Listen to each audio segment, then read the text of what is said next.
মাথায় এবার লম্বা লম্বা চুল রাখা হয়েছে।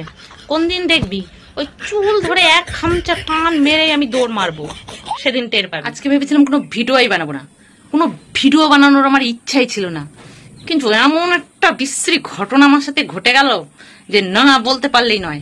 না বললে আমার পেটের ভিতর আমার কুরকুর কুরকুর কুরকুর করছে, মাথার ভিতর চিন চিন চিন চিন করছে, শরীরের ভিতর গিন গিন গিন গিন করছে। বলা আমাকে লাগবেই। এবার এই কিন কিন চিন চিন ঘিন ঘিন করার কারণটা আমি তোমাদের বলি। আপনারা কখনো কচু পাতা দেখেছেন? কচু পাতা উপর থেকে দেখতে কিন্তু খুব পরিষ্কার, ফকফকে, একদম চকচকে, কিন্তু ভিতরটা চুলকানিতে ভরা।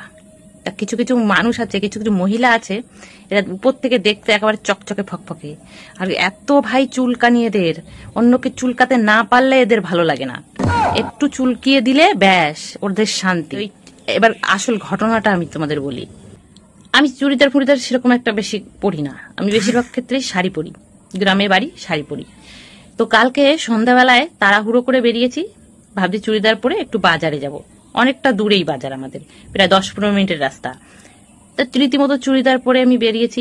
আমাদের পাশের দোকানের সামনে ওরকম একটা কচু পাতার মতো ছকছকে ফকফকে একটা বউ, 40-45 বছর বয়স, দাঁড়িয়ে আছে।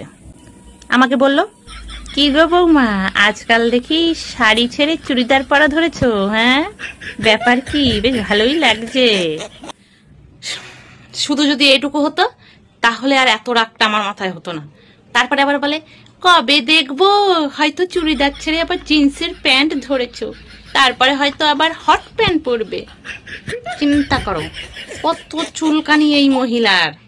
হয়েছে হয়েছে নিজে কচু পাতা, আর ওই কচু পাতার রস দুফোটা আমার গায়ে দিয়ে দিয়েছে। এখন আমার চুলকানির ঠেলায় আমি কিছু বলতে না পারলে আমার ভালোই লাগছে না। বলি, এই তোর বয়স কত? হ্যাঁ, কত? 40-45 বছরের আগ বুড়ি। আমার বয়স 30-32 বছর, আমি পড়বো না তুই পড়বি? হ্যাঁ, কেন ভাই এত কুচুটেগিরি কেন? হ্যাঁ, নিজের বৌমা পড়ে তার বেলায় দোষ হয় না, আর পাড়ার বউরা পড়লেই দোষ? হ্যাঁ, এই কদিন আগে ওর বৌমা ঘুরতে গেছিল দীঘায়, দেখি জিন্সের প্যান্ট পরে আর টপ পরে ফেসবুকে ফটো ছেড়েছে। তার বেলায় দোষ নেই, আমাদের বেলায় যত দোষ। হ্যাঁ, আমরা পড়লে নিজের বাড়ি সামলাতে পারো না, তুমি পর সামলাতে আসো। হ্যাঁ, একটা কুটনি মহিলা কোথাকার।